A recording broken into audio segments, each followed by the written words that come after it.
Acho que para a gente não fugir muito do horário, né? Até porque também tem pessoas que têm outros compromissos, né? E o pessoal está entrando. A gente pode começar aí o nosso, vamos dizer assim, o nome de Masterclass, mas na realidade é um bate-papo, né, entre os professores que fazem parte do Instituto, né, porque hoje vamos dizer, na coordenação do MBA, eu me sinto muito honrada em estar aqui em nome do Instituto Ventura, um instituto que nasceu eminentemente, né, militar e que agora ele está abrindo, né, de 2 anos para cá, abrindo outros horizontes, principalmente também para poder dar assistência a esse mercado novo, né? Nós estamos aí tendo a abertura do direito previdenciário civil, né? Foi uma novidade que tivemos aí do ano passado para cá, representado na pessoa da doutora Kenner Araújo, que vai nos trazer um pouco, né, do que é trazido dentro do Instituto. Professora Mariana Aquino, né? Doutora Mariana Aquino, uma grande amiga também. Hoje nós estamos entre amigos, né? Principalmente entre amigas, clube da Luluzinha. Faltou uma hoje que teve um compromisso, a professora Alessandra Vanderlei, minha xará. Fica até engraçado que quando a gente faz, né, aula junto, live junto, fica estranho, fica ale, ele não sabe quem está falando, mas dá certo. Também, mas semana que vem ela vai estar conosco, a professora Mariana vai só falar do que o tema dela vai ser, né, que ela trabalharia o direito administrativo militar, e na semana que vem nós vamos estar fazendo uma aula com ela especificamente. A professora Mariana, todo mundo, a maioria já conhece, mas eu vou deixar para que ela se apresente, a professora Kenner também que se apresente. Também temos o professor Euclides Catioli aqui conosco, né, que veio aqui nos dar aí a honra da sua presença. E, no mais, agradecer a todos que estão aqui, porque eu tenho certeza que vai ser muito proveitoso. Fiquem à vontade, façam seus questionamentos, é uma aula mesmo, né? A gente vai, aula que eu digo assim, é um direcionamento do que vocês terão com fome, dentro do viu? Instituto. A Lumara também está com o áudio fone. Ligado. A Lu está com áudio.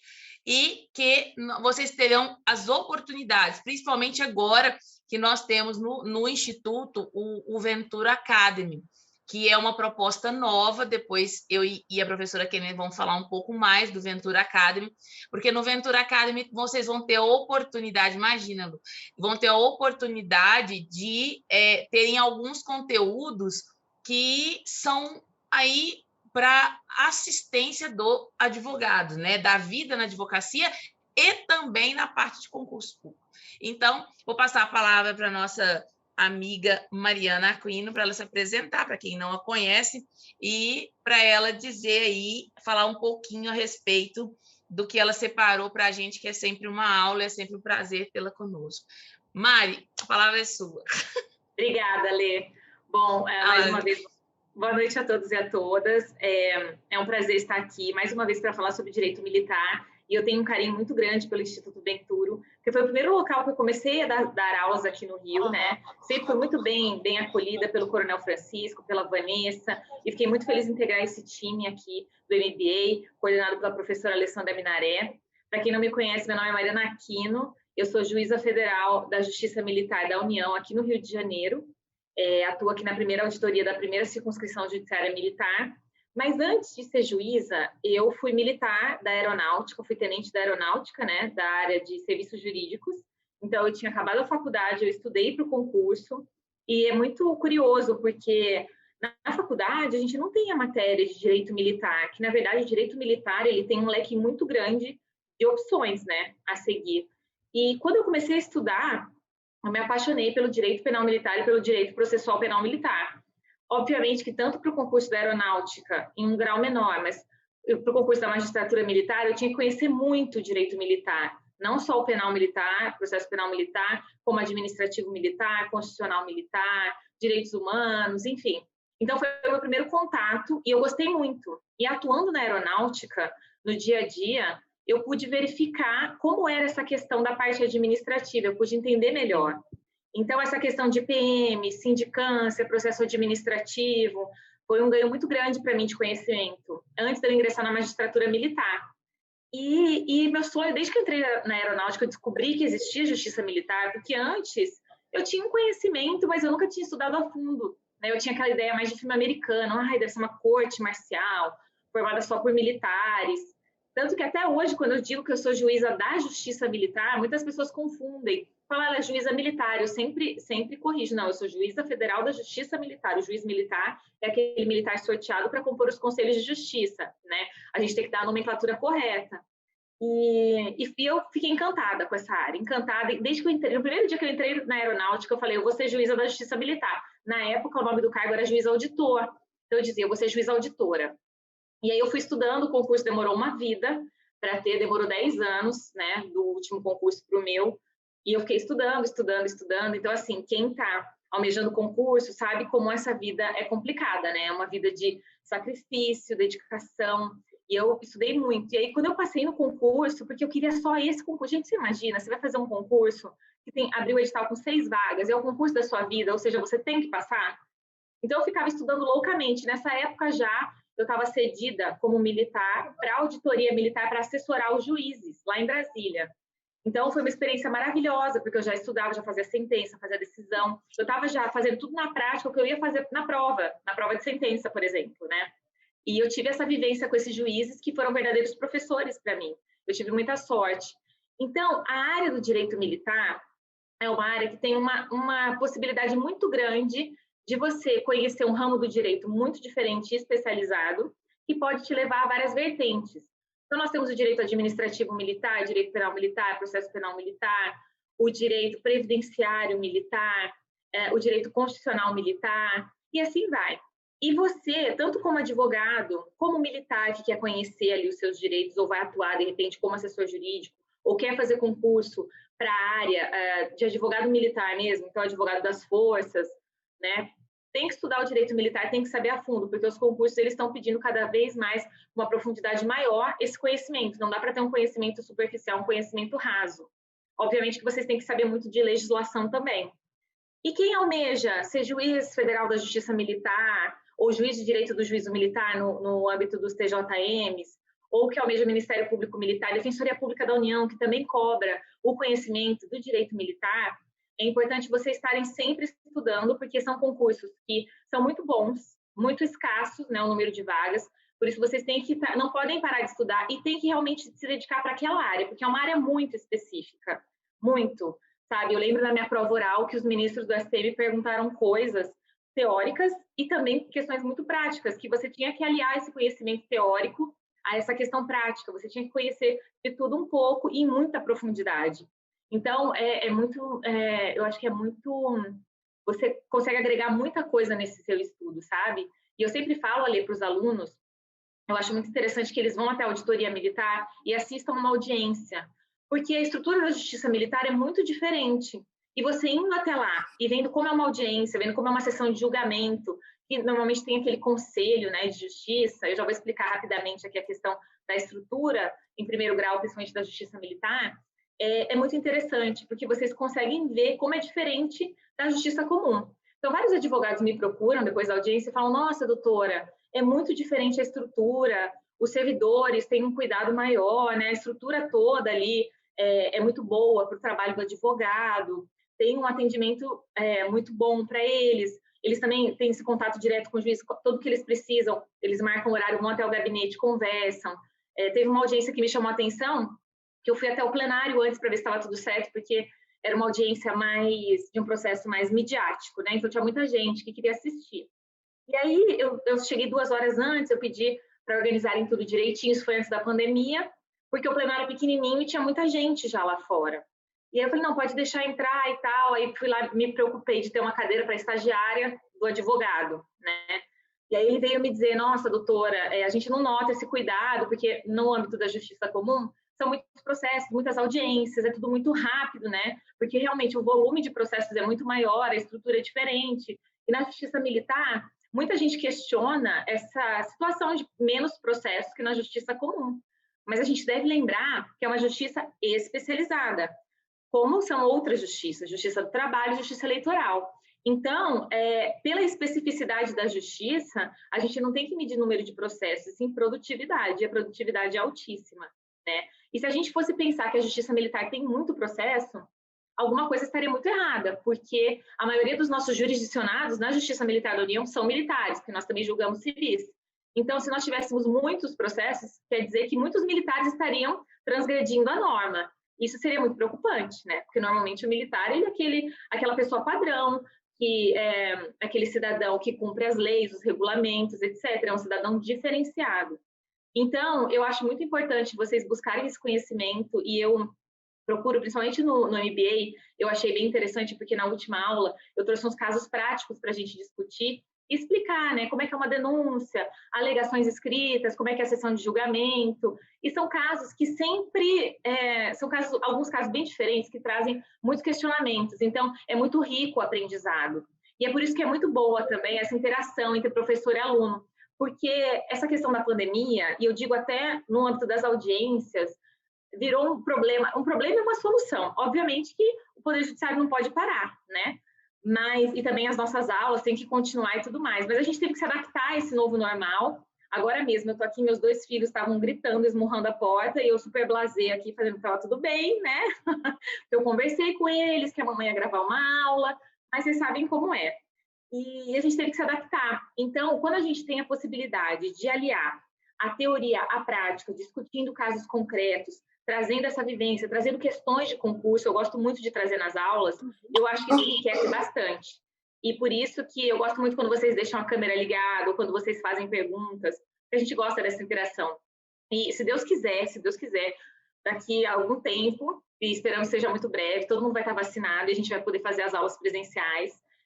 No Instituto Ventura foi muito legal, porque a última turma de pós, eu tive um contato bem próximo com os alunos, foi muito antes da pandemia, e a gente fez bastante atividade assim, aí teve aluno meu que foi assistir a audiência, então foi muito bacana, sabe, esse contato próximo, eles mandavam mensagem, mandavam dúvidas, então é para isso que a gente está aqui, na verdade, né, é para passar um pouquinho do nosso conhecimento para vocês, para aprender com vocês também.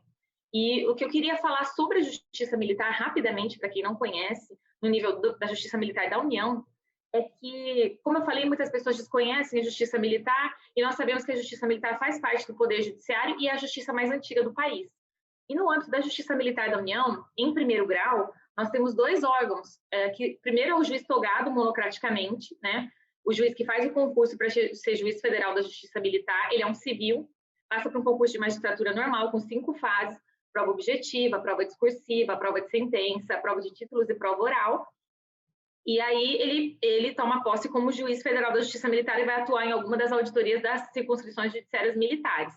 E também nós temos o Conselho de Justiça. O Conselho de Justiça é composto pelo juiz togado, que é o seu presidente, e por 4 juízes militares, que são militares oficiais da ativa de carreira, que são sorteados para compor esses conselhos. E esses conselhos podem ser de 2 formas: o Conselho Especial de Justiça, que ele é constituído para processar e julgar oficiais que não sejam oficiais generais, porque a competência para processar oficiais generais é originária do Superior Tribunal Militar, e os Conselhos Permanentes de Justiça, que eles também são constituídos pelo juiz togado, que é seu presidente, e por 4 oficiais, que são os juízes militares, e ele é constituído para processar e julgar as praças. Houve uma alteração bem interessante pela Lei 13.774 de 2018, que agora retirou a competência de julgar, se processar e julgar civil, e passou para o juiz togado. Então, é bem interessante, foi bem interessante essa modificação, porque muito se questionava por que o Conselho de Justiça vai processar e julgar um civil que não está submetido à hierarquia e disciplina. Então, o juiz togado agora processa e julga sozinho esse civil. E se esse civil praticar um crime em concurso de agentes com um militar, como, por exemplo, um crime de licitação, né? Então, o militar trabalha no setor de licitações, por exemplo, e facilita ou frauda um procedimento licitatório. Então, esse civil que participou desse conluio, né, ele vai responder com o militar, e quem vai ser competente para processar e julgar o civil e o militar vai ser o juiz togado. Porque sempre que tiver um civil, a competência do juiz togado, seja com o militar ou seja sozinho. Então, é bem interessante a gente traçar essa questão. E, em segundo grau, nós temos o Superior Tribunal Militar. Ele possui 15 ministros, sendo que 10 são ministros militares, 5 ministros civis. Desses 10 ministros militares, 3 oficiais generais da Marinha, 4 oficiais generais do Exército, 3 oficiais generais da Aeronáutica, todos do último posto da ativa, eles ficam num quadro especial. E os 5 ministros civis são 3 oriundos da OAB, da advocacia, com mais de 10 anos de atividade e notório saber jurídico e reputação ilibada, e dois ministros, um oriundo da magistratura militar e o outro do Ministério Público Militar. E muito se questiona como é que um tribunal superior é formado por apenas um juiz de carreira, né? Muitas pessoas questionam isso, e até uma PEC em andamento para reduzir o número de ministros para 11 ministros e colocar uma cadeira a mais para o juiz togado. Mas é uma peculiaridade da justiça, porque o escabinato, ele existe tanto em primeiro grau quanto em segundo grau, sendo que em primeiro grau é apenas para processar e julgar os militares. E a título de curiosidade, eu queria falar para vocês que os crimes que mais ocorrem na Justiça Militar da União são a deserção, ocorre muito, até aqui no Rio de Janeiro, eu fico impressionada, gente, porque assim, ocorrem os crimes normais, que são esses que eu vou falar, e ocorrem os crimes que estão no CPM, que você não está acostumado a ver. Mas aqui, assim, às vezes o promotor oferece a denúncia, eu fico olhando, meu Deus, vou estudar isso daqui, porque nunca tinha visto. Por exemplo, aqui de natureza previdenciária são poucos, né, Mariana? De que nós estávamos conversando, era pouca coisa. Previdenciário, o estelionato previdenciário acontece bastante, Ale, é um dos carros-chefes. Nossa, mesmo? Muito praticado por civil, muito. É aquele caso do pensionista militar que falece. Da pensionista, exatamente. E aí o filho, enfim, alguém fica usando o cartão e sacando esse valor. Mas esse crime ocorre de diversas maneiras. Já aconteceu um caso de pegarem uma senhorinha lá, uma velhinha, já tinha falecido a pensionista, e vestiram a velhinha lá, colocaram um gorro na velhinha, um óculos desse tamanho, uma tipóia, a velhinha toda coberta no calor do Rio de Janeiro, né? E fazer a prova de vida. Aí o rapaz lá da CIP olhou e falou, tem alguma coisa errada? Tá estranho. Mas aqui tem prova de vida também, igual o INSS, tá? É a mesma coisa. Ali não tinha, demorou um tempo para as Forças Armadas. Agora tem, É porque antes o sistema era muito falho, sabe? Então, tinha uns estelionatos previdenciários, uns processos de um rombo imenso, porque não tinha prova de vida, não tinha o convênio com o CISOB, isso foi muito importante, esse convênio. Enfim, então a deserção entorpecente ocorre, infelizmente, muito, porte de entorpecente, tráfico numa quantidade menor, estelionato previdenciário e furto. Furto muito, assim, dentro do quartel. E é um crime que muitas pessoas falam, mas é uma bobeirinha, ele furtou, sei lá, um celular, alguma coisa assim. Mas é que acaba violando o princípio da confiança entre os militares, aquela camaradagem que um militar tem que ter com o outro, né? Então, se você não se sente seguro dentro do seu próprio quartel, como é que vai ser? Então, várias coisas são muito peculiares a esse ramo de justiça. Então, por exemplo, a aplicação do princípio da insignificância. Muita gente fala, poxa, mas preenche todos os vetores do STF, mas em alguns casos não é reconhecido. Aliás, em muitos casos, né? A exceção é o reconhecimento na justiça militar, porque todos os crimes previstos no Código Penal Militar, principalmente, eu já vou chegar nos crimes militares extravagantes, vou falar rapidinho ali, mas eles atingem a hierarquia de disciplina, que são os princípios mais caros ao estamento militar, mas atingem ou de uma forma direta ou de uma forma indireta.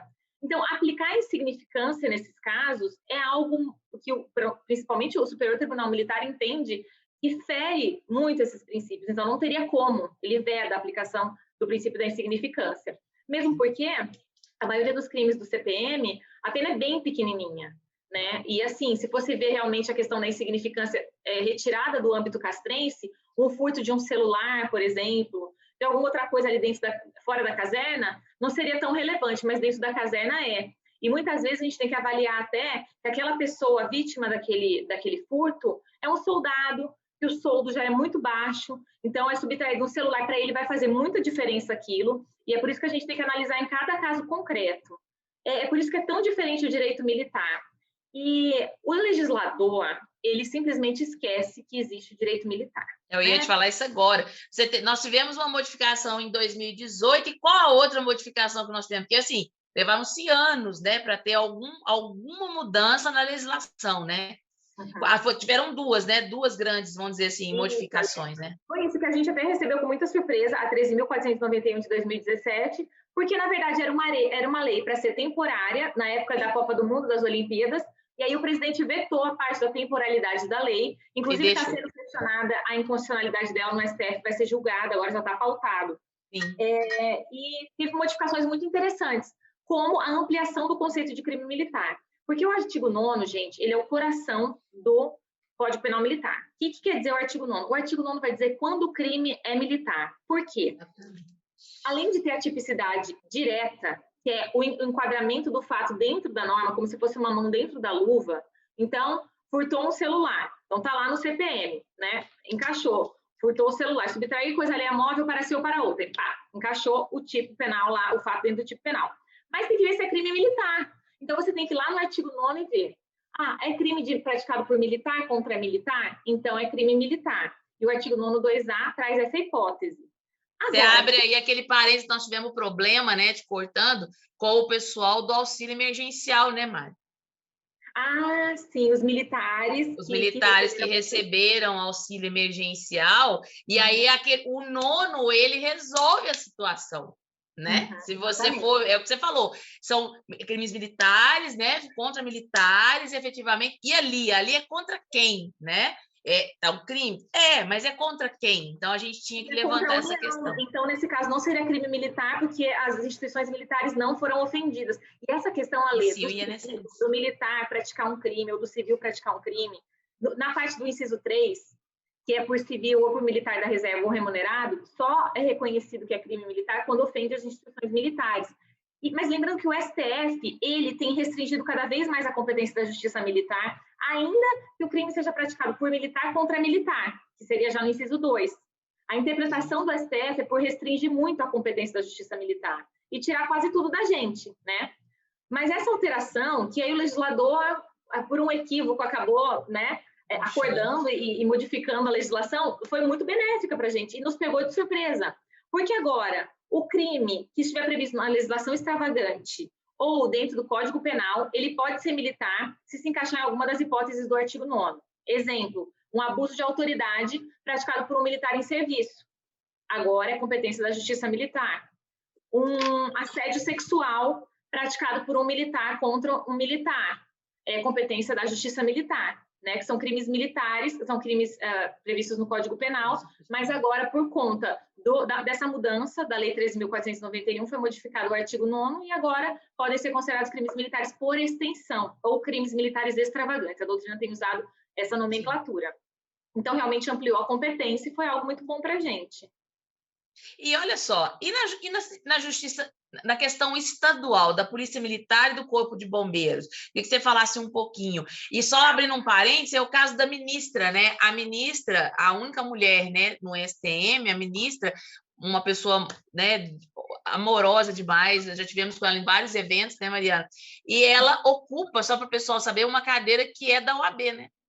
Isso. A ministra Maria Elizabeth é uma ministra maravilhosa. Eu sou suspeitíssima para falar dela. Eu também. Eu gosto muito dela. Ela é a única mulher que compõe o STM, só que não é isso. Ela é brilhante, ela é muito competente.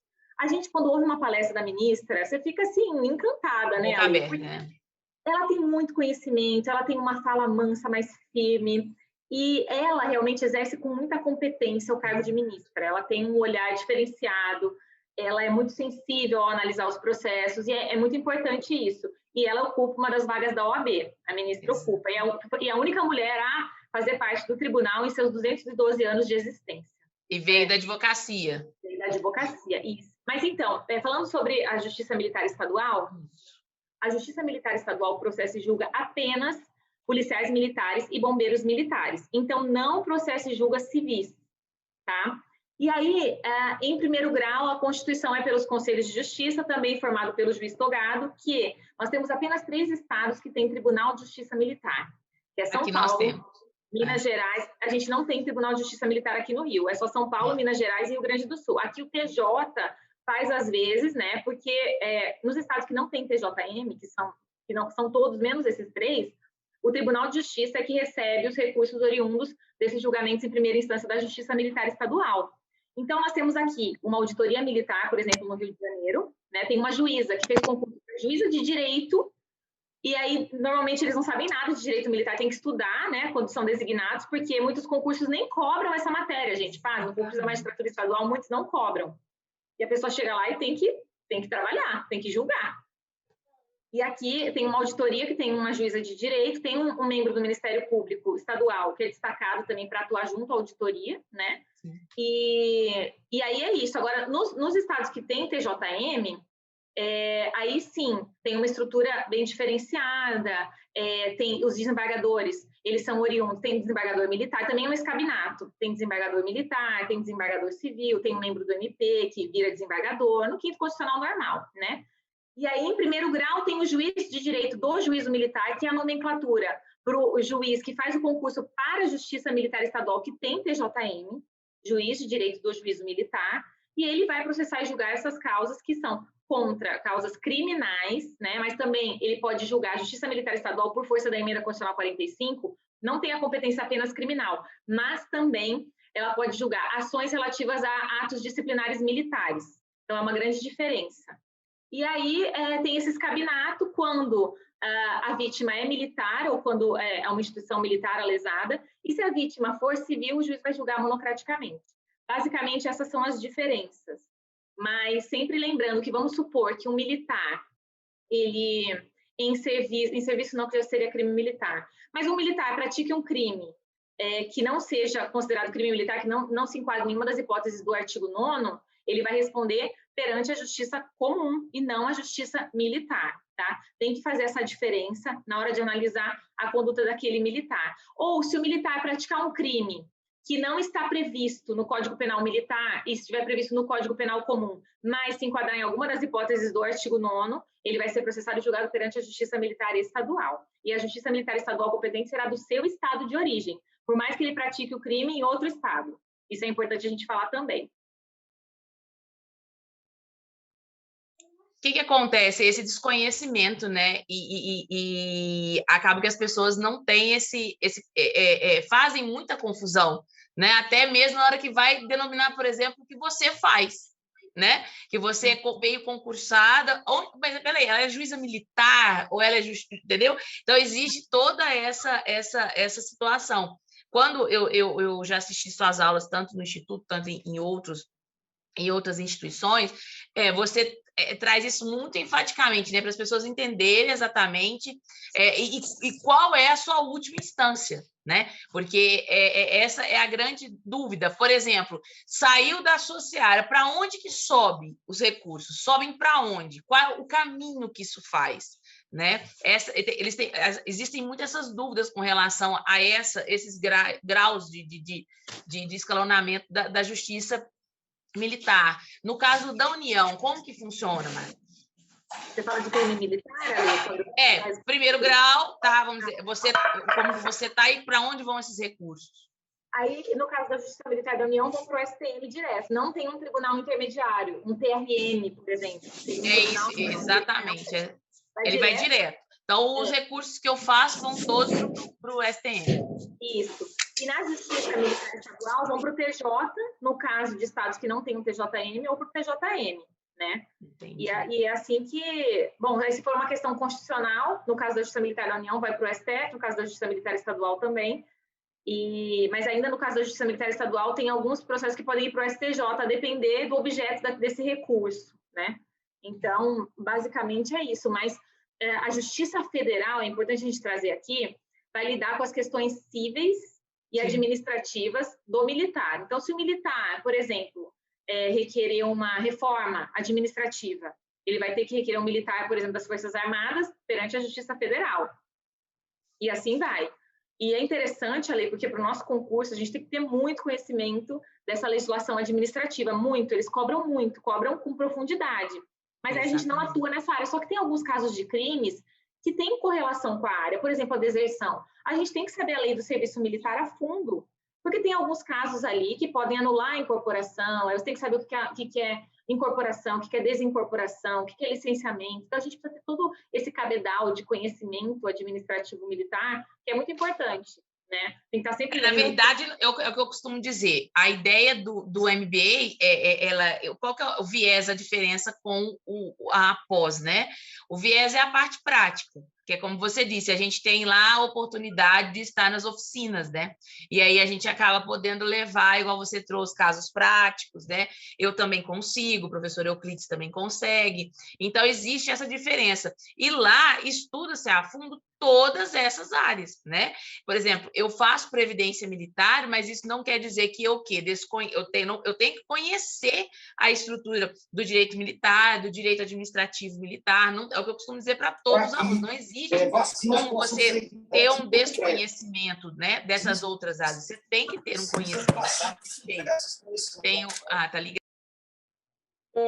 O Ale, desligou o seu agora. Eu só queria responder aqui umas perguntas de alunos. O Euclides falou o seguinte: tivemos um caso de injúria racial, transfobia, no ano passado. Com base nos crimes militares por extensão e decisão da STF, na qual reconhece o público LGBTQIA como análogo à raça. Muito interessante. Eu não sabia disso, não. Eu acho que, obviamente, dá. Eu até recentemente escrevi sobre a lei de racismo num livro do meu colega Cícero Coimbra, vai ser lançado em breve pela editora Juspódio, e eu comentei a lei de racismo e o ECA, né, como crime militar por extensão ou crime militar extravagante.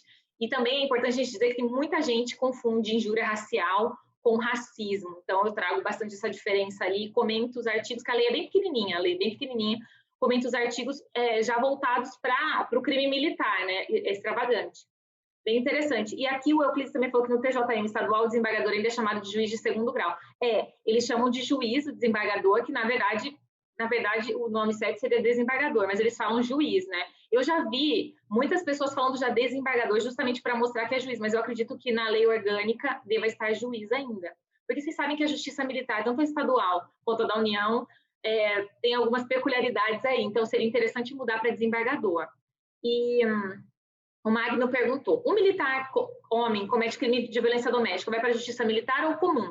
O Euclides respondeu: depende da mulher, se é civil ou militar. Bom, realmente, se um militar da ativa pratica um crime contra sua esposa, que é militar da ativa, eu entendo que o crime é militar. Artigo 9º, 2A, a competência da justiça militar.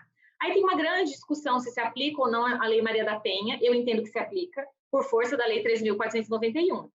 Aí, a outra discussão é a aplicação das medidas protetivas, porque algumas têm cunho criminal e outras cunho cível. E o juiz federal da Justiça Militar, por exemplo, não tem competência cível.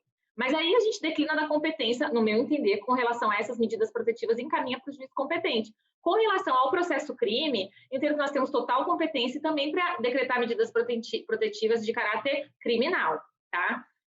Acho que se a mulher for militar, o marido sendo militar também, e comete violência doméstica, vai para a justiça militar, mas a mulher civil vai para qual? A mulher civil vai para a justiça estadual comum. Então, se a mulher for civil, não enquadra nenhuma das hipóteses previstas no artigo 9º. E aí, o processo e julgamento vai ficar por competência da justiça comum. Bem interessante as perguntas. Porque é o dia a dia, né? Essas questões está muito em voga, né? Essa questão da injúria racial e assim, o professor Euclides, você sente diferença do julgamento, por exemplo, igual nós temos tribunais, como a Mariana falou, militares, né? Regionais militares, nós temos em São Paulo, Minas e no Rio Grande do Sul. Você sente diferença com relação aos que são especializados na justiça militar, daqueles que são julgados na justiça estadual por juízes estaduais? Eu acho que os que têm TJM, como acaba tendo escabinato, porque tem juízes militares, ali, desembargadores militares, eu acho que fica mais próximo da ideia de justiça militar mesmo, do que no Tribunal de Justiça Comum. E outra coisa, eles são especializados para aquela matéria, sabe, Ali? Por exemplo, o TJM de Minas, ele tem uma escola que, por exemplo, para os membros do Conselho de Justiça, o oficial é sorteado, às vezes é um cara da saúde, é um engenheiro, enfim, é um médico, um engenheiro, um dentista, ou, sei lá, um administrador, e ele é sorteado, né, das mais diversas áreas. O cara nunca nem viu direito, nem sabe, né, não sabe nada dessa área jurídica. Como é que você vai explicar alguns institutos? Então, a escola do TJM, ela, assim que tem o sorteio, ela faz um cursinho com esses juízes militares, explicando como é que é uma audiência, o que vai acontecer. É muito bacana. Eu tenho a vontade de implementar aqui. Eu trouxe essa questão até, mas não pegou. Eu procuro, como professora que eu sou, porque a lei é uma faca de dois gumes, gente, essa questão de ser professora. Eu quero explicar tudo para todo mundo. Outro dia, o réu na audiência, um civil, eu estava de toga, né, que a gente faz as audiências, tudo bem solene, eu em casa, mas de toga. Ele virou e falou assim, moça, quem é você? Aí eu falei, eu sou a juíza do seu processo, né, fui explicando. Aí, no meio da audiência, a gente estava ouvindo as testemunhas, e ele, eu tenho uma pergunta para a senhora juíza. Eu falei, pode fazer. Aí ele, não, eu quero saber agora o que vai acontecer. Gente, eu parei, expliquei pro rapaz tudo do processo. O defensor ficava assim, ó, tipo assim, não acredito que ela vai ficar explicando tudo. Eu expliquei tudo. Aí eu falei, mas depois você fala do seu defensor. Depois que eu parei para pensar, eu não deveria ter explicado minuciosamente o processo para ele. Mas eu vi que era uma pessoa que não entendia nada, né? E assim, não... Enfim, até ele falar com o defensor... A gente esquece, né? Assim, é porque por conta de muita aula, porque acaba que essa área, por ser muito restrita, igual a gente sempre brinca, né? Eu e a Mariana vira arroz doce de festa de reis. Já viu? Sabe aquele negócio que enjoa? Uma vez é bom, mas três vai enjoando. Mas não tem outro jeito. Arroz doce de festa de reis é assim. Quem não conhece festa de reis é desse jeito que funciona. Mas o que acontece? Não tem outro jeito, porque não tem. Né, Mari? Não tem. Então, a gente às vezes troca eu, Alessandra, e vai. E todas as pós-graduações acabam que todos estão juntos, porque não tem outro jeito de ser. Não tem outro jeito de ser, né? As áreas são muito específicas.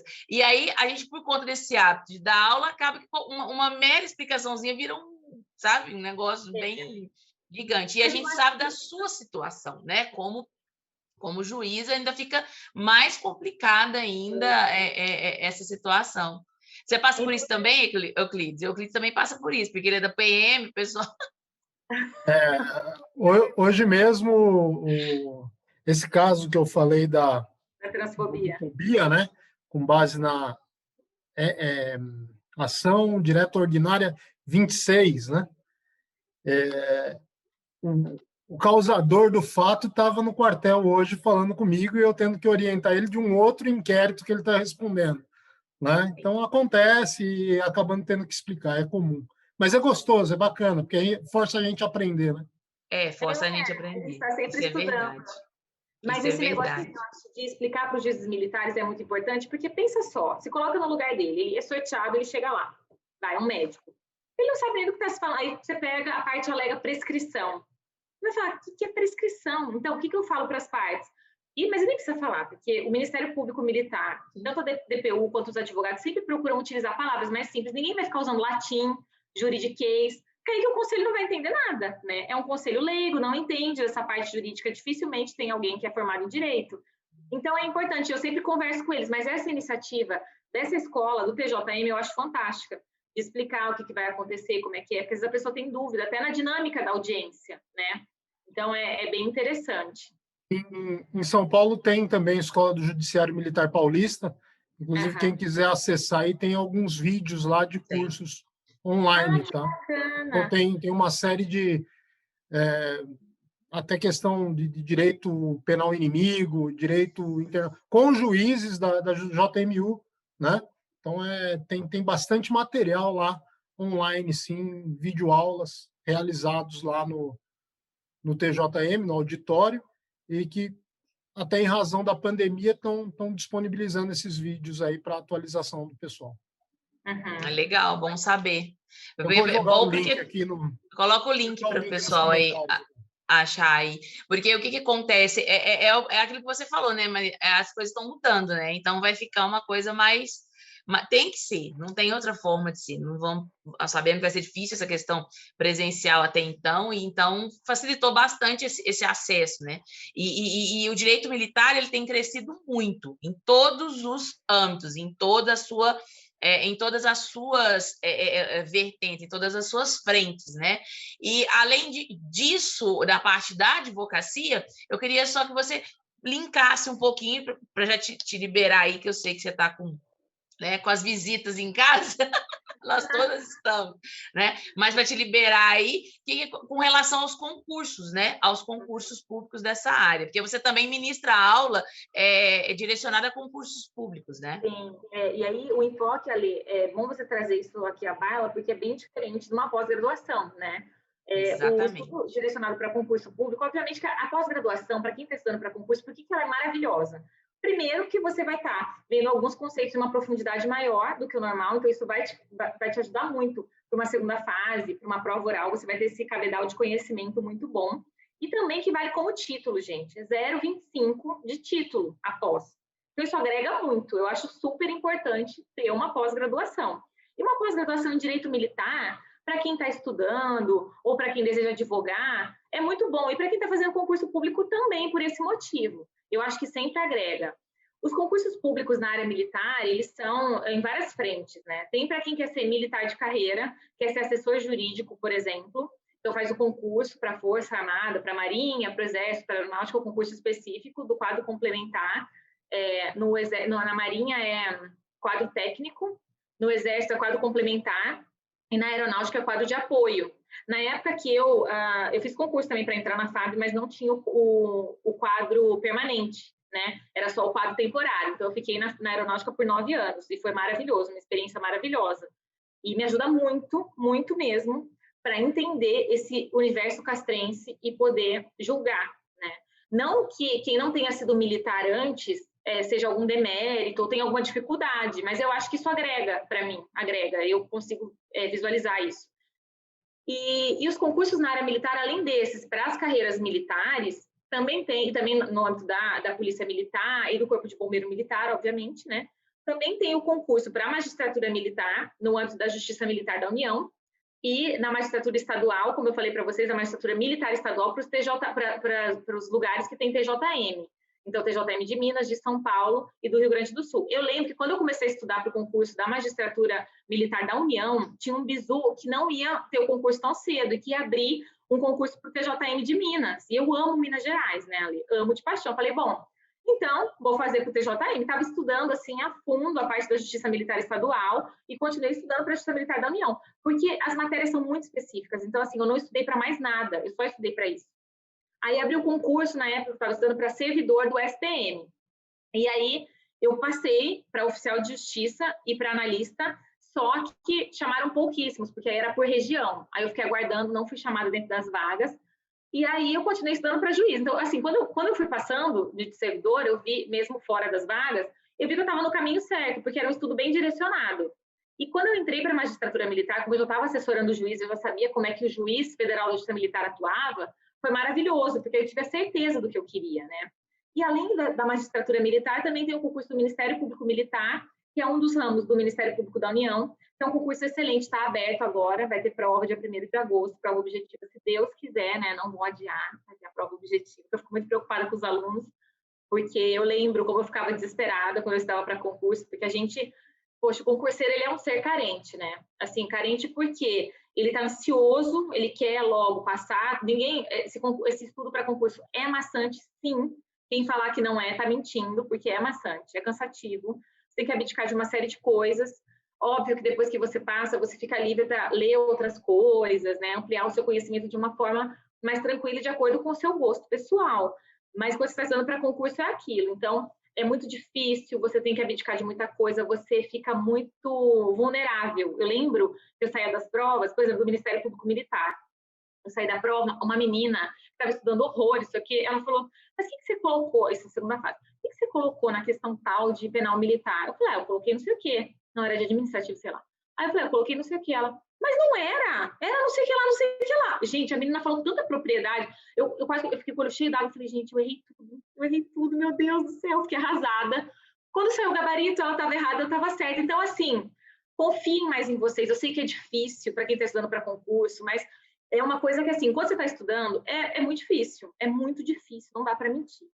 Mas depois que você passa, você esquece tudo aquilo, toda aquela tristeza, todo aquele desespero, aquela ansiedade, porque é tão bom você fazer uma coisa que você verdadeiramente ama e que você quer de verdade, sabe? Isso fica para trás. Então, quem quer concurso, fica só para concurso. Tem aluno que fala para mim, professora, estava pensando em fazer concurso, mas acho que vou fazer um mestrado, porque eu tenho mais título. Gente, não tem como conciliar um estudo de mestrado, que é um estudo denso, um estudo completamente diferenciado de um estudo para concurso, né? Então, eu acho assim, pelo menos na minha opinião, eu acredito que o aluno tem que se dedicar só para concurso se ele quer concurso. Obviamente que eu acho que seria bom se o aluno estivesse estudando para concurso e também pudesse trabalhar ao mesmo tempo para poder adquirir conhecimento na área. Porque a gente sabe que muitas pessoas não podem ficar só estudando, seria o ideal ficar só estudando, mas muita gente não tem como. Eu trabalhava e estudava também, era uma correria só, mas para mim eu acho que foi muito bom, porque eu trabalhava na área, então me ajudou absurdo, assim, né? Mas eu quero deixar aqui um recado para vocês, para quem está estudando para concurso, dá uma olhadinha nessa área militar. Muitas pessoas ignoram completamente. Aí, quando abrem o edital, olham lá e tem que estudar direito administrativo militar, tem que estudar Estatuto dos Militares, Lei do Serviço Militar. A pessoa não quer fazer. Então, normalmente tem menos candidatos, né? Não é uma área tão concorrida que nem as outras, mas é uma área que vai te exigir muito conhecimento específico. Então, se você está estudando, sei lá, para o MP estadual, você fala, abriu o edital do MPM, vou fazer, porque abriu, não sei o quê, você vai estudar mal, se você não estudar a área a fundo. Porque vai chegar uma hora que vai afunilar. Você pode até passar para a segunda fase, mas na segunda fase, e, gente, a segunda fase é que separa, como é que eles falam, meu Deus? Separa as pessoas que realmente estão dedicadas e as que não têm possibilidade. O joio do trigo, exatamente. Porque você pode até passar na prova objetiva, mas a segunda fase, gente, é massacrante. Eu, tanto na prova de juiz quanto na prova de promotor que eu fiz, eu não conseguia ir ao banheiro de tanta coisa que você tem para fazer. A prova de sentença, nossa senhora, tinha 7 páginas do problema. Tinha 10 acusados para você condenar, fazer a dosimetria da pena. Tinha 10 preliminares. Quando a mulher falou assim, a mulher do CESP falou, acabou a prova, eu coloquei o último ponto final, minha mão tremia de tanto que eu tinha escrito, assim, e eu estava acabada.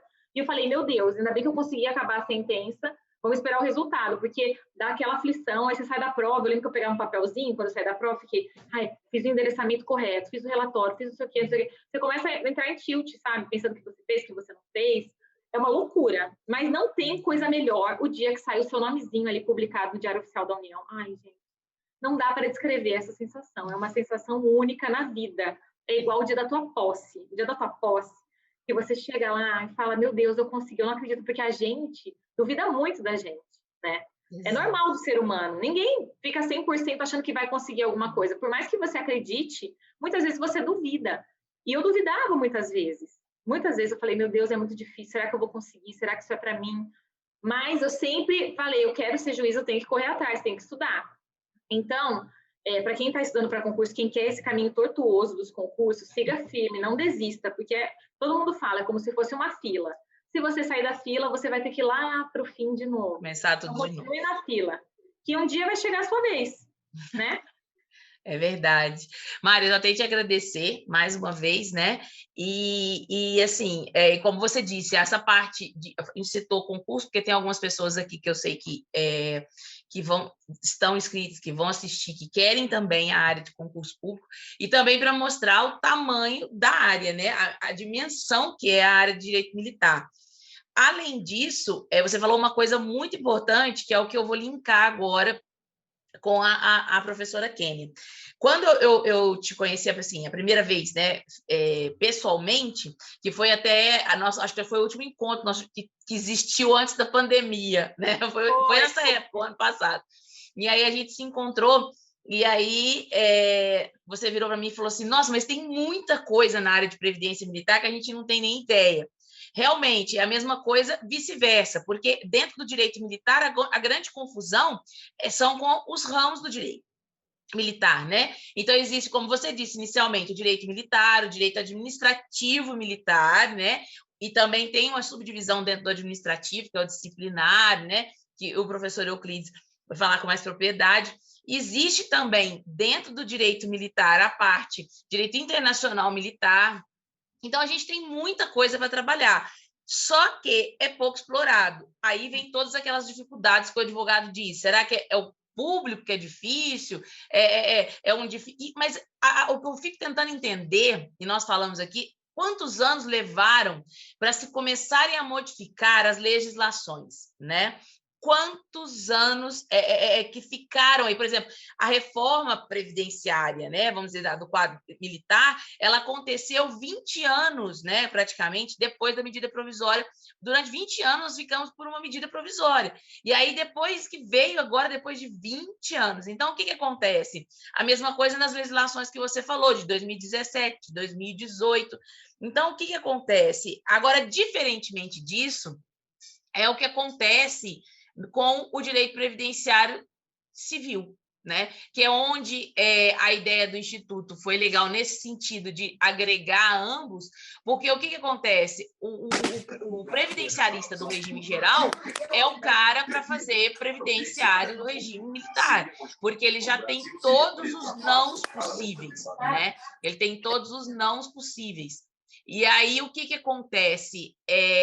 E aqui no Previdenciário Civil, que eu digo porque eu também, né, a gente tem aí, aqui tem muitos previdenciaristas, a gente dorme com uma lei e acorda com outra.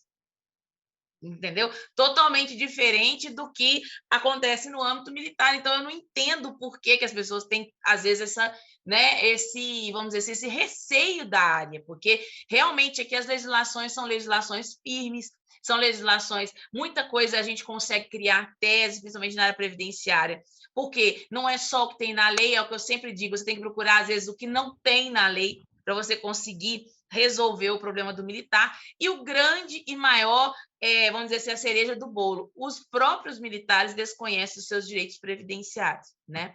Então, essa é a grande questão, porque só agora que começaram a entender, os militares estão aqui, não me deixam mentir, o Euclides, o Emerson, que eles têm, o João, que existe sim um sistema, entre aspas, um sistema previdenciário, que antes era um regime e agora é um sistema de proteção social dos militares.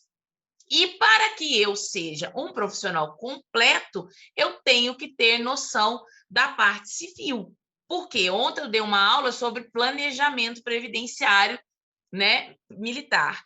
Quantas vezes eu citei a situação do regime geral ou do regime próprio de previdência, né? Então, a ideia do Instituto é mesclar realmente essas áreas para ninguém ficar o quê? Para ninguém ficar no vago, vamos dizer assim, no vácuo, sem ter toda a informação correta. Por isso ele dividiu em pós em direito militar, né? Em pós em direito civil e militar, porque aí vai ter a questão, o plus do planejamento, que é o que hoje está mantendo os escritórios vamos dizer assim, é a grande cereja do bolo, por conta do quê? Por conta da advocacia sem a necessidade de judicializar, porque você está no judiciário, você sabe, como você disse, as demandas são menos demandas, mas mesmo assim é abarrotado, né?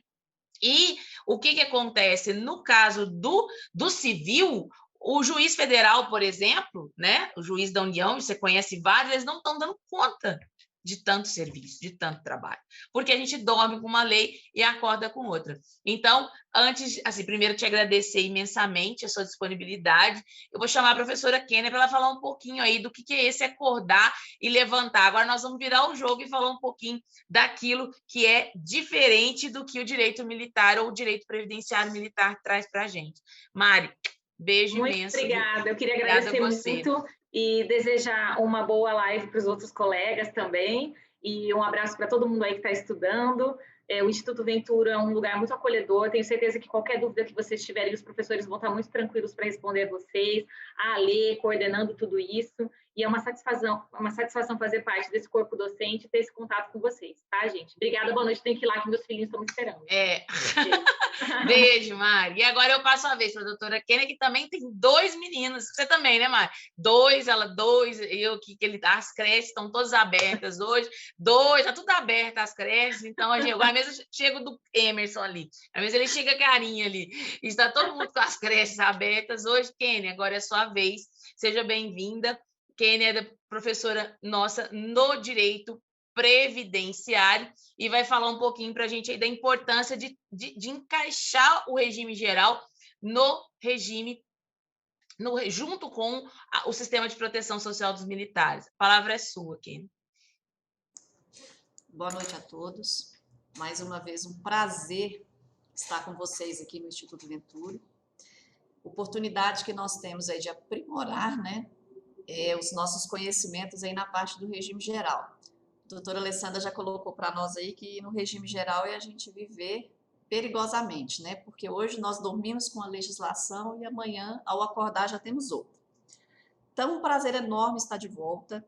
Um agradecimento especial ao coronel, à Vanessa, à professora Alessandra, a todas as pessoas que fazem parte do Instituto, né? Que possibilitam esse momento para nós, porque atrás das nossas câmeras aqui tem uma equipe bastante competente que está fazendo isso tudo acontecer. Então, mais uma vez, muito obrigada a todos vocês e um prazer estar de volta.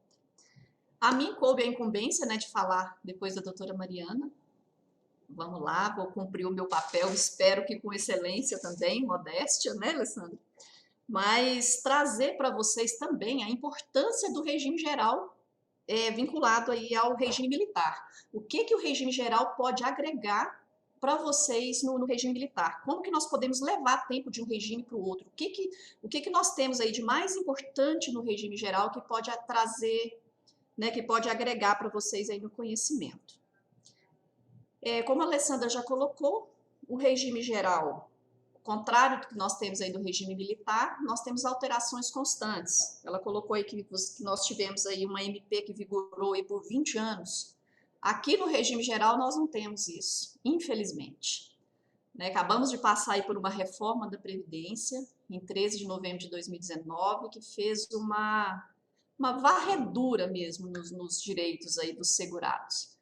E a gente vem trazer um pouco de conhecimento para vocês para ver o que nós podemos diminuir os efeitos dessa reforma. Como que nós podemos aumentar esse tempo, tanto no regime militar quanto no regime próprio. E até um conhecimento geral para que vocês, na vida pessoal, porque as pessoas que estão estudando militar são casadas, tem pai, tem mãe, tem tio, então assim é bom você ter uma noção geral do que acontece na vida desse segurado. Né? Então, a mim coube conversar com vocês sobre isso. No regime geral de previdência social, que nós conhecemos aí como o nosso famoso INSS, né, o Instituto Nacional do Seguro Social, o que o Seguro Nacional do Serviço Social traz aí para os nossos segurados? Nós estudamos aí as espécies de benefícios, quem são os segurados, né, do regime geral de previdência social, os segurados obrigatórios, os facultativos, nós temos as regras de custeio, né, quem que são as pessoas que podem se beneficiar desse seguro, né, e por falar nisso daí nos segurados obrigatórios, a gente divide eles aí no segurado especial, no contribuinte individual, no trabalhador avulso, empregado doméstico, empregado.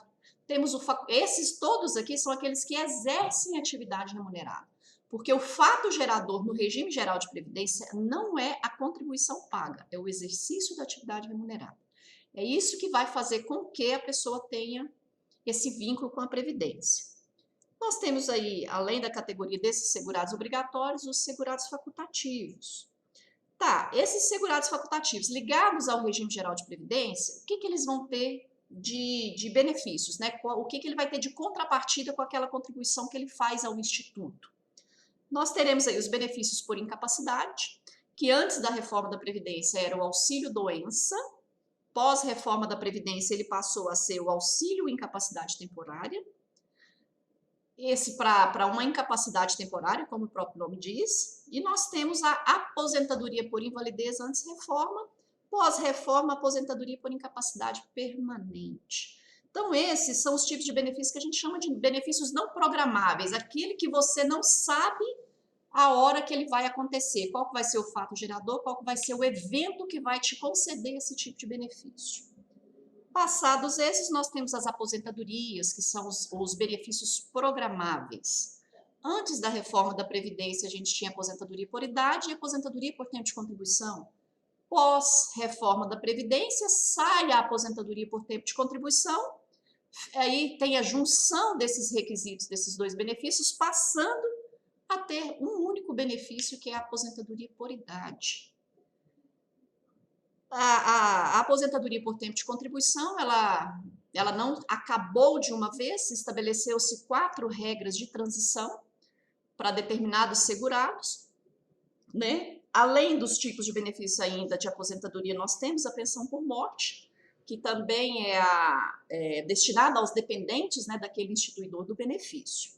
Então, de uma forma geral, a importância de vocês terem esse conhecimento no regime geral é para você saber como que esse conhecimento vai te agregar no serviço, no regime militar. E isso, tanto na pós-graduação quanto no MBA do Instituto Venturo, nós vamos trabalhar, nós vamos dissecar bem cada um desses temas para que vocês saibam, no regime militar, como você vai levar, por exemplo, um tempo rural, né? Eu posso levar esse tempo rural para lá? Eu posso levar um tempo de atividade especial que eu exerci aqui no regime geral para o regime militar? Né? Uma forma que trabalhou aí do menor aprendiz, né? Então, nós temos várias situações nas quais nós podemos falar, né? A forma com que nós podemos levar isso uma possível CTC, né? Uma certidão de tempo de contribuição aí, emitida pelo INSS.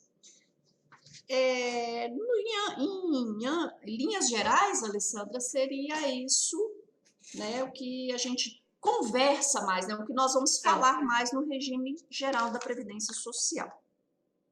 Porque na realidade a ideia é a seguinte: dentro do Instituto, a ideia foi colocar isso, por quê? Porque nós temos no Instituto vários militares, certo? E o que acontece? Na pós-graduação, inclusive. E o que ocorre? Ontem, Euclides estava, né, conosco na aula, né, Euclides? Nós estávamos conversando durante a aula exatamente isso. Os militares levam a CTC sozinhos, né, para lá, e levam a CTC, que ele ainda está nativo, ele vê isso todos os dias, leva a CTC com um tempo simples. Simples. Entendeu? Então, por que a gente abriu esse parêntese para ter também essa participação do regime geral? Por dois motivos. Primeiro que fazer o planejamento previdenciário de um jeito ou do outro, a gente não vai conseguir se não tiver conhecimento dos três regimes, né? Que agora, vamos colocar ainda o militar como regime que acabou com a emenda constitucional, né? Ah lá, eu levei a minha ainda no averbário. Isso é um grande problema, né? Isso é um grande problema. A gente vê isso direto, né, Kenny? Eu contei para eles, porque, para quem não sabe, a gente trabalha juntas, assim, ela também mora em Minas. Então, o que acontece? O nosso grande e maior desafio aqui é mostrar isso para a classe militar e mostrar também, Euclides, para a classe dos agentes penitenciários, que nós temos muitos clientes nessa área, que são a nova polícia penal. Porque é o seguinte, eles também pensam como os militares, é tudo redondinho. Não é, Kenny? Eles falam desse jeito para a gente. Não, doutor, não, é só tá ficando doido, só tá achando que a ordem militar ou que a Secretaria de Segurança do Estado vai fazer alguma coisa comigo. Não, vai fazer. Aí eles acham o quê? Às vezes liga lá e fala, não, a verbou, já está verbadinho, mas não foi para o diário. E aí? Você tem um aninho de rural em Minas, ele tem um aninho de rural em Minas, isso é top. E aí é que vem as grandes questões, né, Kênia, que a gente vai explicar durante as aulas, a Kênia principalmente com mais propriedade, nessa questão do que é indenizável, né, Kênia, do que não é indenizável. As regiões, como é que chama? Inóspitas, que eu disse que trabalha lá, ontem. é possível converter, não é qualquer a vantagem, fazendo uma equiparação aí com a aposentadoria especial do regime geral, que aqui a gente tenha uma espécie de conversão para esses serviços nessas regiões também. Ele tem uma contagem um pouco superior, né, de 1/3, né, do tempo. Então, assim, são várias informações que a gente já tem que trazer isso na CTC. Não adianta você levar a CTC simples, seca, que a ordem não vai fazer isso, né? Essa CTC ela já tem que sair com esse tempo averbado. Só que a maioria só que isso não acontece. Sozinho você não vai conseguir fazer isso, né? Você vai precisar do profissional que seja especialista em regime geral. Exatamente. E vice-versa, né, Kenny? Por exemplo, aquele caso ontem que eu estava explicando no planejamento, do pessoal que saiu da OM, né? Que são ex-policiais, ex-militares, né? E que querem levar esse tempo como tempo que especial para onde? Para o regime de hoje. Quem é que vai fazer isso? É o especialista, talvez, em direito previdenciário militar? Sim, mas quem teria aí, vamos dizer, a perspicácia maior para fazer o inverso seria o previdenciarista do regime geral. Então, eu não vejo saída, né? A gente conversando, todo mundo, não tem saída, você não tem como optar por não saber fazer, pelo menos o básico necessário, até para você poder fazer o quê? A venda do produto, que foi o que a gente comentou ontem a respeito disso, né? Você tem que, pelo menos, entender um pouco para poder estar fazendo a venda desse planejamento, para os militares entenderem também qual a necessidade, igual, não averbou, e tem outra, além de averbar, tem que publicar, né, Kim? Tem que publicar. É um ato administrativo. Não, olha, até hoje não saiu a publicação, não está lá no site, nossa, é uma confusão. Não existe no mundo. Esse ainda está simples, né? Está seca. Exatamente. Então, assim, é bastante, né, interessante. Aqui nós vivemos num mundo de aventuras, né? Hoje a lei está vigorando de uma forma, amanhã você acorda, ela está diferente. Um mundo de aventura. Exatamente isso. Eu brinco que aqui a gente ama ou odeia, né? Eu sou completamente apaixonada pelo direito previdenciário.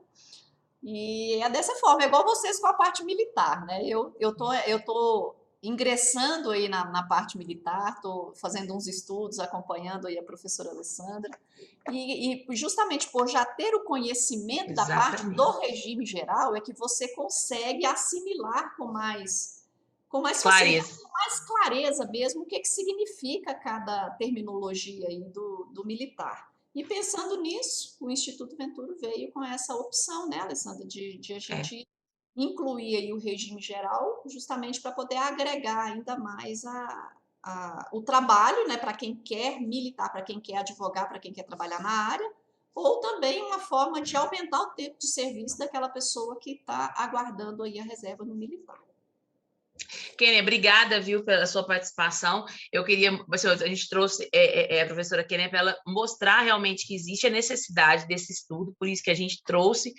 E, aproveitando que o professor Euclides está aqui, ele falar um pouquinho do que ele ministra para a gente, porque a área dele é o administrativo e também junto comigo na parte da previdência dos militares estaduais. Então, se você puder aí nos dar 10 minutos aí a mais do seu tempo, seremos extremamente agradecidos, professor Euclides. Seja bem-vindo. Obrigado. Então, mais uma vez, boa noite a todos. Como muito bem colocado pelas professoras, o direito militar ele é muito amplo, né? E para quem pretende atuar principalmente na esfera estadual, com os militares estaduais, policiais e bombeiros militares, cada estado vai se deparar com uma realidade do direito militar, da aplicação do direito militar, sobre a ótica, sobre os usos e costumes daquela região, daquele estado. Né? Não adianta falar que a vivência militar no estado do Rio de Janeiro é igual a de São Paulo, que não é. Tampouco é igual ao do Rio Grande do Sul. Né? O Rio Grande do Sul, por exemplo, é diferente de tudo, né? É bem mais semelhante ao Exército, né? Em São Paulo tem um viés político muito grande em cima da instituição. Né? Então, a gente tem todos esses meandros, e acaba isso interferindo na questão administrativa. Né? A gente tem em São Paulo, por exemplo, que enquanto outros estados, o policial militar já está fazendo lá, por exemplo, o TCO, para os crimes de menor potencial ofensivo, em São Paulo tem uma resolução do governador do estado, de 10 anos atrás, que proíbe a gente tomar atos próprios de polícia judiciária militar. Né? Olha que ponto chega, uma resolução do governo do estado, da Secretaria de Segurança Pública, que ela está sobrepondo a Constituição, está sobrepondo a legislação. Euclides, antes de você dar continuidade, eu queria te cortar, eu queria que você explicasse para o pessoal o que é essa matéria, porque muita gente me pergunta, né? Inclusive após, porque você é especialista nisso e trabalha com isso. O que é após, ou o que é a Polícia Judiciária Militar? Por favor. A Polícia Judiciária Militar está prevista lá no Código de Processo Penal Militar, assim como o delegado de Polícia Civil, ele lavra lá o auto de flagrante, depois o inquérito policial, a Polícia Judiciária Militar cuida também disso, lavrando os autos de flagrante de crime militar e os inquéritos policiais militares. Existe uma autoridade de Polícia Judiciária Militar, que ela culmina, em regra geral, no comandante de batalhão. Claro, nós temos os ministros, né, os oficiais das Forças Armadas, o ministro da Defesa, no caso das Forças Armadas. Mas, a grosso modo, é o comandante, né, de uma unidade militar, ele é a autoridade de Polícia Judiciária Militar. E esse ato dele geralmente ele delega a um oficial que trabalha lá na seção de Polícia Judiciária Militar. Então, tem um oficial encarregado da seção de Polícia Judiciária Militar, que ele é delegado de instaurar, instruir os inquéritos, as investigações, preparar o flagrante, né, ali, os atos instrutórios do flagrante para remessa ao Tribunal de Justiça Militar, envolvendo única e exclusivamente, isso a gente está falando no âmbito estadual, dos crimes militares, cometidos por militares. Tá?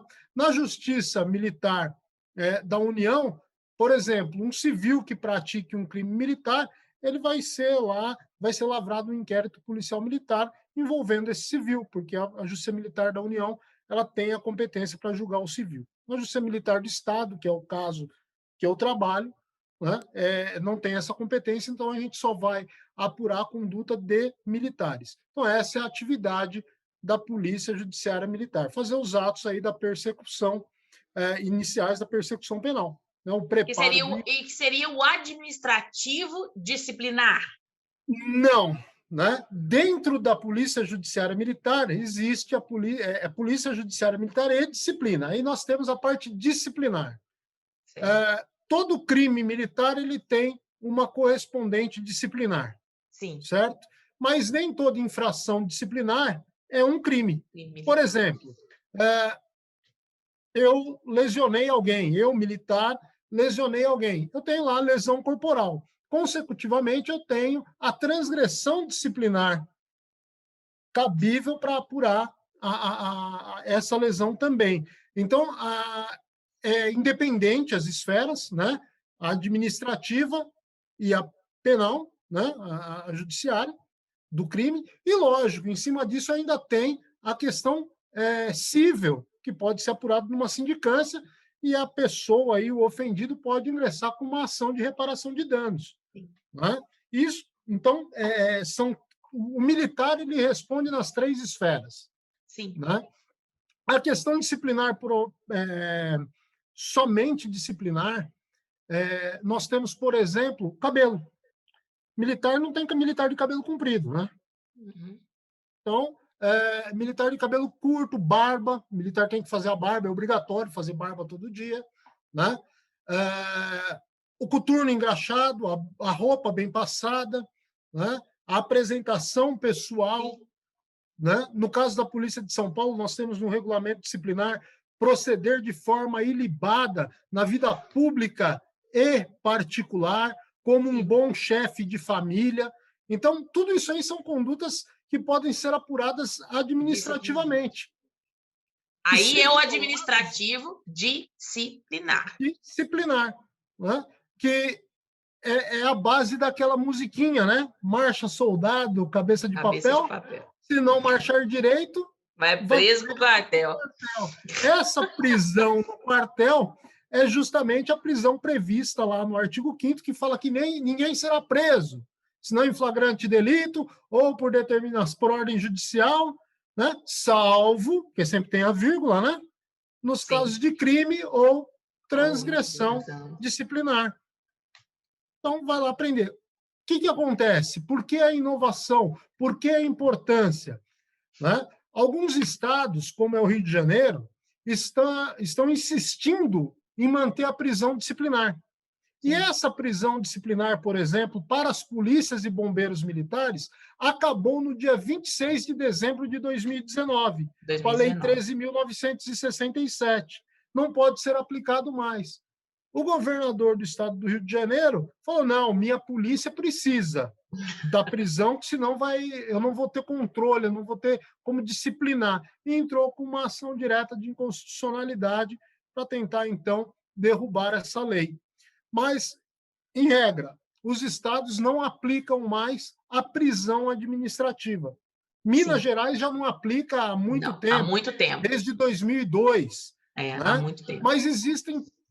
Goiás, desde 2018, mas existem sanções piores do que a prisão. Por exemplo, a transferência do militar. Pega um estado igual Minas Gerais, o camarada está aqui do lado de São Paulo, aqui em Extrema, e é transferido lá para Salinas. O estado vai pagar a transferência da família dele? O Estado vai pagar a moradia? O Estado vai pagar a passagem, o transporte para ele ver a família? Então, seria justo a sanção passar da pessoa do acusado e atingir a família? Então, o que é melhor? Ficar preso lá no quartel 1, 2 dias ou uma transferência bem do serviço?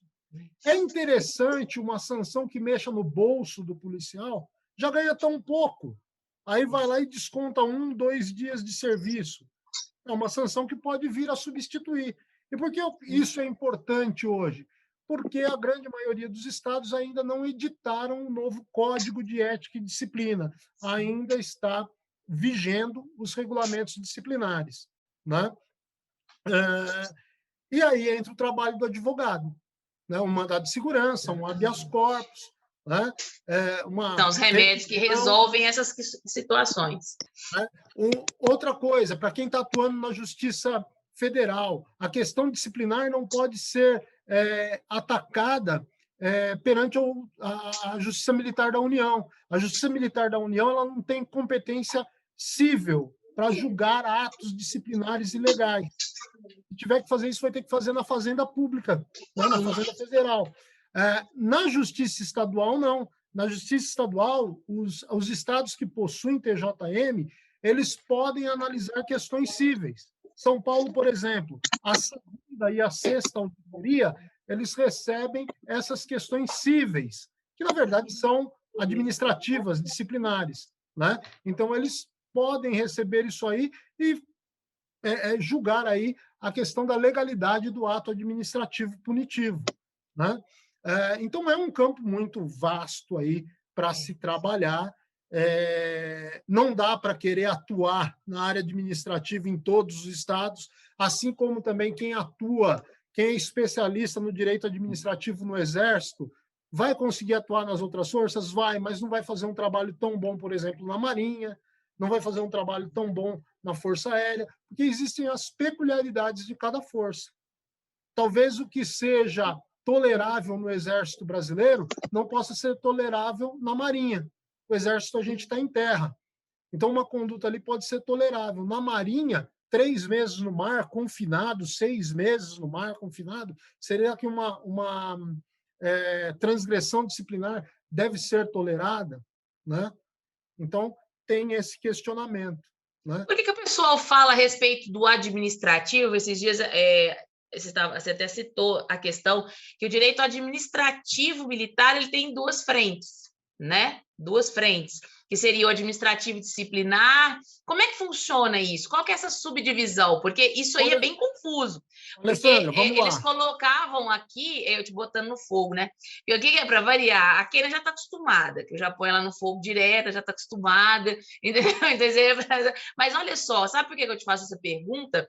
Porque eu sinto essa dificuldade quando a gente ia. Lembra que eu disse que sempre misturavam muito o previdenciário com o administrativo? Então, o que é previdenciário para você, para nós, é administrativo. Sim. Também porque a gente não tem previdência. Sim, sim. Essa é a grande questão. Mas vamos lá. Então, para os colegas advogados aí, que é uma área boa para atuar, se especializem em licitação e contratos.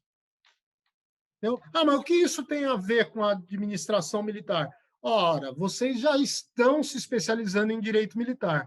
Vocês já estão dentro dos quartéis. Nada impede de vocês prestarem consultoria jurídica para uma empresa que pretenda licitar, entrar numa concorrência, aí, numa licitação pública para uma instituição militar. Venda de fardamento, então ir lá ver se o contrato está ok, vistar o contrato. É bom saber com quem eu vou conversar, quem vai ser o pregoeiro, quem é o oficial responsável pela licitação, né? Então, é um campo para se trabalhar. Isso é direito administrativo. Né? Eu tenho lá o direito administrativo não militar, o acompanhamento de inquérito. Inquérito é administrativo e não é disciplinar. Então, eu vou acompanhar o IPM, elaborar quesitos, né? Fazer a advocacia, né? A investigação defensiva, provimento 182, se eu não me engano, do Conselho Federal da OAB, que o advogado pode investigar. Então, eu faço a investigação paralela, uma investigação defensiva, sem falar nada para ninguém, que o advogado não precisa citar, dizer que ele está fazendo investigação, né? E levar isso para a administração pública a favor do seu cliente, e isso está atuando na área administrativa. Acompanhar uma sindicância, seu cliente foi lá, se envolveu num acidente de viatura. Pô, peraí, ele se envolveu num acidente de viatura e o comandante diz que ele tem que pagar essa viatura. Opa, mas Sim. Por que tem que pagar? Ah, porque ele excedeu a velocidade. Ah, porque ele cruzou um farol vermelho.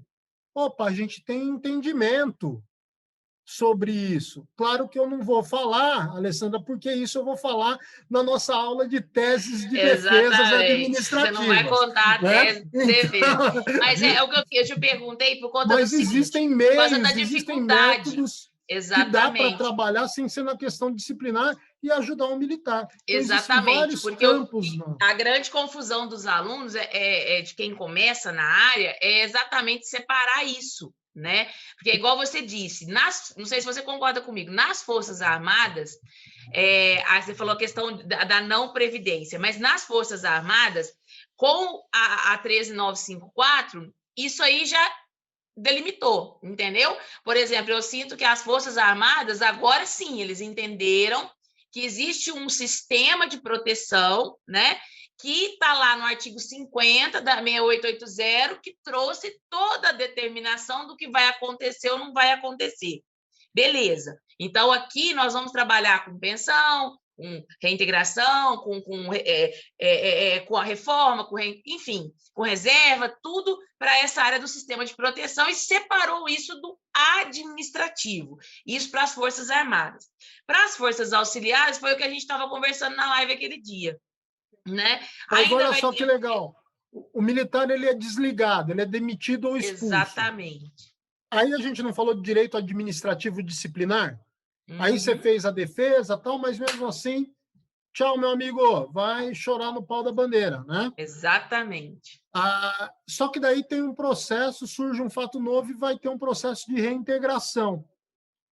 Você vai, antes da gente falar da questão previdenciária, essa reintegração vai ter que passar pela Fazenda Pública, porque Sim. Ele não é mais militar.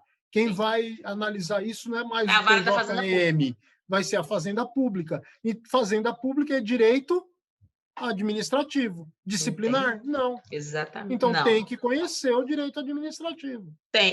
Eu digo isso, não tem como público. Você escapar disso. Não tem como escapar disso. Como? É vinculado. Aí você conseguiu a reintegração entre o trabalho aí da doutora Kênia. Porque esse militar, o tempo que ele ficou afastado, porque o processo de reintegração demora muito, né? Ele trabalhou, não trabalhou? Ele pagou o carnezinho do INSS lá, não pagou? Isso aí, essa verba tem que ser revertida para o Tesouro Exatamente. Estadual ou federal, porque o responsável pela pensão, pelo pensionamento é o Tesouro, não é o Sim. Sistema de Seguridade Social, né?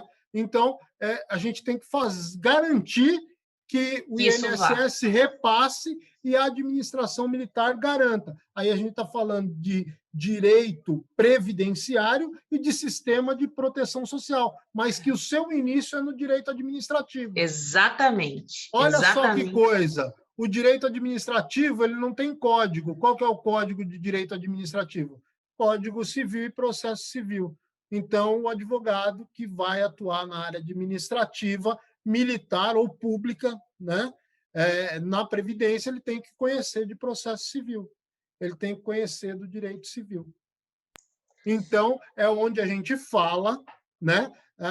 A gente não, né? Porque quem sou eu para falar alguma coisa? Mas é onde alguns estudiosos de direito, entre eles o Dr. Roth, que é juiz de direito da primeira auditoria aqui do TJM de São Paulo, ele fala do direito militar civil, do direito constitucional militar, do direito constitucional administrativo, disciplinar e administrativo puro, né?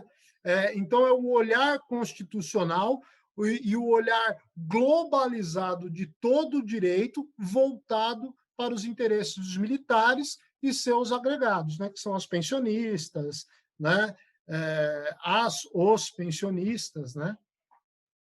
Então, é muito amplo, é muito rico amplo. de se E é trabalhar. aquela questão, né, que a gente sempre conversa, a dificuldade, já tentando responder até as questões, o que eu sempre disse, o que ocorre? A dificuldade é porque quando se fala em o militar pagar uma contribuição previdenciária, né, não para se aposentar, assusta todo mundo. Entendeu? Porque essa palavra, quando se fala em pagar contribuição, né, isso vem em mente o quê? Que ele vai se aposentar, porque a palavra é beneficiário, né, a palavra é aposentadoria, e isso não acontece com os militares.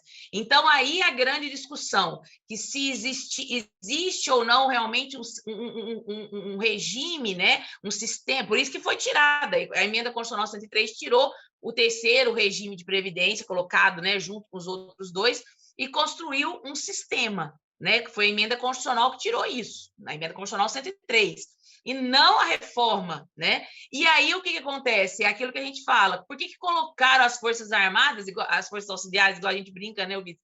Nos 45 do segundo tempo, lá na 13954, que foi, né, no artigo 24, porque eles viram o seguinte, se eles fizeram, vamos dizer assim, né, a merda de colocar a simetria, agora eles têm que consertar isso. Tinham que consertar isso. Mas também, desculpa aqui até a franqueza, né? E sem politizar, pelo amor de Deus. Mas a gente sabe que tudo isso aí foi promessa de campanha, Exatamente. Foi resposta, né? A gente vê hoje aí, acho que foi o Emerson que acabou de comentar, que na Bahia o governador também foi contra Ana Paula. Né? Ana Paula falou. Exatamente. Ana Paula, o governador também foi contra. O governo da Bahia, ele é de que partido? Né? Eu sei que é oposição ao atual governo executivo, né? O Executivo Nacional. Mas enquanto ele não era oposição ao Executivo Nacional, ele era totalmente favorável ao fim da prisão disciplinar. Exatamente. Quem apoiou o subtenente Gonzaga pelo fim da prisão disciplinar lá em 2002 é quem chama de esquerda hoje. Exatamente. Né? Aí hoje, como... não, mas quem decidiu isso foi o atual governo, então vamos ir contra só por ser do contra.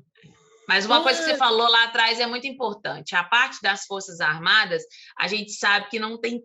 Assim, tem, mas as Forças Auxiliares, ela é pura política. Né? Então, pura política. Então, a gente tem que ter muito cuidado, né? Pisando em ovos mesmo, né? Quando a gente trabalha nisso. Nós sabemos que para poder fazer com que o artigo 24, ele é lindo da 13954, que fala da parte que seria, né, a parte do quê? Do direito previdenciário das forças auxiliares. É linda, mas está cheia de buracos. Por quê? Você pega um judiciário. Você pega um judiciário, você, advogado, trabalha, desenvolve toda uma tese, tem todo um trabalho. Aí você pega um judiciário que ele é comunado com o governo do Estado. E não vai conseguir fazer valer nunca. Você não vai ter sucesso. Aí você vai ter que redobrar o seu trabalho, a sua argumentação, para conseguir alguma coisa no STJ. Tribunal Superior. Entendeu? Exatamente. No STJ. Em São Paulo, vai acontecer isso, provavelmente. Dependeria de alterar a Constituição estadual para poder alterar a Constituição do Estado de São Paulo teve uma alteração em 2015. Exato. Ela ainda tem o absurdo de tratar os militares estaduais como servidor militar. Exatamente. Isso é absurdo. Isso fere o próprio... A Constituição estadual, ela tem uma nomenclatura... Né, que hoje se briga por causa de nomenclatura, não é isso? Sim. Hoje tem um mimizinho aí, né? Tem. Não pode falar tal coisa que é feio. Então, a nomenclatura da Constituição do Estado de São Paulo e do Rio de Janeiro são inconstitucionais perante a Constituição Federal. A Constituição Federal, exatamente. Exatamente. Norma constitucional e inconstitucional. Então, a gente vive essa realidade jurídica hoje. Vivemos. Né? Por isso da beleza do direito, né? De todo esse... Enquanto isso, as faculdades de direito preocupadas nas suas provas em formar o camarada só para passar no exame de ordem e não para serem juristas. Exatamente. Tá? Essa é a grande diferença. Aí mas depois assim, vocês me xinguem no particular, não tem problema. Não, mas a verdade é essa, não tem o que... como diz, não tem, a gente não tem esses mimimis, porque realmente a verdade é essa. Né? É o grande problema de quem atua e quem dá aula, né? Que na hora daí a gente se esforra na aula, né? A gente esforra na aula, porque aí a gente tem como falar, argumentar, xingar, aí tem que ser aqui, aí parece um bando de louco, mas a verdade é essa, porque é uma realidade que a gente vive todos os dias. Agora há pouco eu estava fazendo uma live de prerrogativas, né, sobre as prerrogativas, e a dificuldade de chegar, por exemplo, nos órgãos militares. Nós temos isso, nós temos esse problema, nós temos essa dificuldade. Entendeu? E aí, lógico que com suas raríssimas exceções. E aí a gente tem que se utilizar das verdadeiras prerrogativas. E saber utilizar de prerrogativas são para poucos. Entendeu? São poucos os advogados que sabem utilizar as prerrogativas que estão lá, como diz a Ana, lá na live, né, na carteirinha que a gente carrega dentro da bolsa. Eu tive uma questão no quartel que uma advogada chegou e falou: pô, Cachioli, olha só o que aconteceu comigo. Estou vindo de um batalhão lá que não deixaram eu ver o processo. Você acredita? Eu falei, sério? Ela, sério, eles falaram que o processo está com a outra equipe, está trancado no armário. Eu falei, então por que você não mandou arrebentar a porta do armário? Ela falou, e pode? Eu falei, ó, dá uma olhadinha no artigo 7º lá do Estatuto da Ordem e ver se você pode mandar abrir o armário ou não. Exatamente. Né? É ato de defesa, você tem prazo, é interesse do seu cliente, o quartel tem que ter um claviculário lá com a chave desse armário e quem está na sessão tem que ter acesso. Você pode ingressar na repartição qualquer dia da hora ou do dia ou da noite. Está escrito lá. Está escrito. Ninguém está inventando e nem aumentando. Está escrito lá. Aí eu falei, então, doutora, desculpa, mas te deram um passa-moleque. Aí o estagiário olhou para ela e falou, eu não falei, doutora? Aí, quer dizer, ficou sem graça. Né? É complicado. Então, eu assim, só tenho te agradecer imensamente, porque quando nós fizemos... Na realidade, eu fiz o convite para você compor, né, o nosso time aí, para poder exatamente isso, para a gente agregar, porque você pensa, fala e dá os exemplos por conta da sua vivência e também por conta de todas as pós que você fez e tudo que você estuda, porque as pessoas acham que é só porque é militar. Não, mas ninguém sabe, né, o tamanho do currículo, quantos cursos, quantas, né? Então, assim, isso eu só tenho que te agradecer você ter aí, vamos dizer, agregado aí no Instituto, né? E vai agregar mais e mais sempre, junto com a Kênia. Agradecer a professora Mariana, agradecer a todos os alunos que estiveram aqui conosco, ao Coronel Francisco pela oportunidade, né, da gente poder estar formando ele me ligou outro dia, mandou um abraço. Sempre trazendo para cá. E assim, eu só tenho que te agradecer sempre porque o que é, a gente sempre deixa isso claro, né? Aqui o direito é sistêmico, não tem jeito de ser diferente, né? E aqui hoje nós deixamos o quê? Nós deixamos aqui claro exatamente isso, né? Bem claro que a gente tem que entender de sindicância, a gente tem que entender, você faz direito penal, não, mas eu tenho que entender como fazer uma sindicância, como fazer, porque na parte previdenciária você vai precisar também fazer de sindicância, é o que eu sempre digo. Eu sempre disse isso, Kátia, olha, a porta de entrada para aquele advogado que nunca entrou dentro de uma OM é a sindicância. Foi assim, né, que eu entrei, entendeu? Não tinha outro jeito de ser. Foi assim que eu comecei fazendo sindicância, porque o militar, ele entra, sempre brinco com isso, né? Você falou do macho soldado, eu brinco com o seguinte, quando a gente vai na sindicância, a maioria tem o mau hábito de responder para tudo, sim, senhor, sim, senhor, sim, senhor, em tudo que vai fazer dentro né, da ordem militar. E aí ele chega sozinho numa sindicância e responde do mesmo jeito. O sindicante fala assim, isso, é assim, assim, assim, assim, sim, não é, senhor? Aí ele vira, sim, senhor, entendeu? Porque já é automático. Então, ele precisa da presença do advogado, não é mentira, não, é verdade. Ah, sim, senhor. Entendeu? Então, assim, ele precisa de um advogado na sindicância. Fora que também a gente sabe do temor que existe do advogado entrar no quartel, vamos jogar claro aqui, né? Mas também do temor do militar, seja ele o praça ou o oficial, em relação ao advogado. Exatamente, a recíproca é verdadeira. O mesmo medo que o jovem advogado tem de ingressar no quartel por não saber o que lhe espera, o militar tem medo do advogado. Exatamente. Né? O militar morre de medo de advogado. Então, ótimo. Então, e é engraçado, quando chega uma ordem do advogado, assim, alguma coisa, eu sei disso, porque os meninos falam, vão fazer tudo correndo para ficar livre desse cara, entendeu? Ou dessa mulher. Vamos fazer tudo certinho. Verdade é essa, eles fazem desse jeito. Vamos jeito. fazer tudo certinho, porque nesse processo tem um advogado. Vai dar problema. Entendeu? Exatamente, é bem isso. E é a realidade que você está lá dentro e vive isso ainda, né? Então, mas aí, às vezes até eu penso da seguinte forma, aí é uma questão até de mútuo respeito, né? E o que é bonito nessa área é esse respeito que o advogado tem, os que realmente militam na área, né, Euclides? Porque tem de tudo, né? Mas é exatamente isso, é o respeito que tem um com o outro, né? Assim, e isso é muito bonito de se ver. E eu só tenho que te agradecer todo mundo aqui, tá? Vai ter uma live no Insta agora, né? Às 20 horas, não é? Isso, vamos falar um pouquinho lá de coaching, mentoria, com o coach aí, o professor Ednilson Almeida. É só entrar lá no Insta do professor Euclides, e eu só tenho a agradecer a todos que estiveram aqui conosco, né? Vamos terminar no horário aí prometido.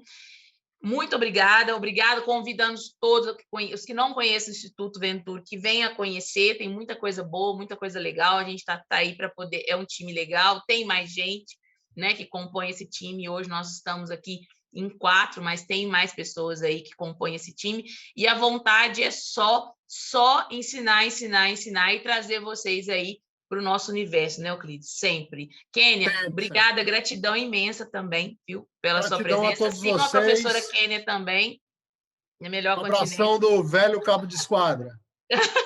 E obrigada, Kênia, pela sua presença. Siga a professora Kênia no @Kênia Araújo ou professora Kênia, né? Coloca aí nos comentários, o Euclides colocou o dele. O meu, para quem não conhece ainda, né? Acho que não sei, mas o da Mari também eu vou colocar lá junto com o meu. E vamos fazer uma rede aí de estudo sempre, né, Kênia? Essa é o nosso objetivo de vida, meta de vida. Isso, é a nossa missão. Agradecimento aí mais uma vez a todos vocês. Fica o convite para conhecer a pós, né? Vir estudar com a gente aí no MBA. E para o pessoal, eu vi vocês comentando a respeito da prova da OAB, Direito Previdenciário agora também é obrigatório. Cai na OAB. Então, provavelmente, a partir do segundo semestre vai ter mais um motivo para nós estudarmos bastante. Estou à disposição de vocês, no que vocês precisarem, para tirar dúvidas, para ajudar. Até porque, como a doutora Mariana até colocou, Direito Previdenciário, a maioria das faculdades não ministrou essa matéria. Então, fica aí o convite para vocês, a oportunidade que nós estamos tendo aí com essa pandemia de agregar e aumentar o nosso conhecimento, tá bom? Cuidando bem da nossa mente, a live que o professor Euclides vai fazer aí. E vamos seguir em frente que vai dar tudo certo. Muito obrigada, Ale, pelo convite, ao Coronel, à Vanessa, tudo de bom para vocês. Obrigada a todos, beijo para todo mundo que esteve aqui e até breve. Obrigada a todos.